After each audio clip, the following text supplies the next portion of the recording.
Have you ever wondered what leads someone to betray their own empire in the name of something greater? This is the story of Bulat, the man who turned his back on corrupted power and chose to fight for justice. But what turned this elite young soldier into the feared 100-man slayer? Let's dive into his journey, marked by tough decisions, sacrifices, and loyalties that transcend life itself. Bulat, with his imposing warrior appearance, was more than just muscles and brute force. His stylized pompadour and shining armor hid a kind and compassionate personality. Despite being known for his ability to defeat dozens of enemies, he kept a warm heart, always ready to protect the innocent at all costs. And it was this compassion that one day made him turn his back on the empire he had served for so long. He could no longer tolerate the corruption that had infiltrated the heart of power. Beneath the facade of an unbeatable force was a man of unshakable principles, willing to sacrifice everything for a higher ideal. Before joining Night Raid, Bulat was a high-ranking imperial officer, respected by his comrades and feared by his enemies. But the injustice of seeing his superior,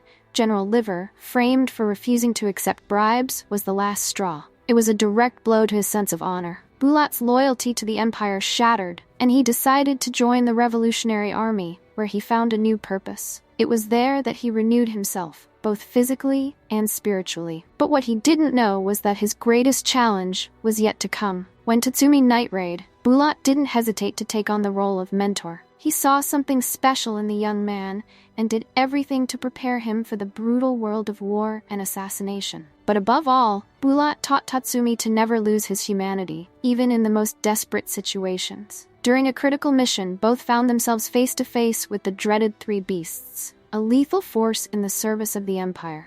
And as always, Bulat showed why he was called the 100-man slayer. He faced the enemies with superhuman strength, defeating Daidara in a single blow. But the real battle had just begun. In that decisive moment, Bulat encountered an unexpected enemy, his former commander, Liver. The clash of swords between the two warriors was more than a physical fight. It was a battle of ideals. On one side, the corrupt empire. On the other, hope for a new order. Even poisoned, Bulat did not back down. He defeated Liver but paid the price with his own life. In his final moments, he passed on his teigu, the incursio armor, to Tatsumi, sealing his legacy in one last act of sacrifice. Bulat's death was not in vain. His teachings echoed in Tatsumi, who adopted his mentor's fighting style and carried with him the values Bulat had held dear. Tatsumi became a symbol of resistance, not just for his abilities, but because he carried the mental and spiritual strength that Bulat had instilled in him. But what about the Empire? Unaware of Bulat's death, they continued to fear his return. Even Wave, seeing Tatsumi with incursio, believed that Bulat was still alive.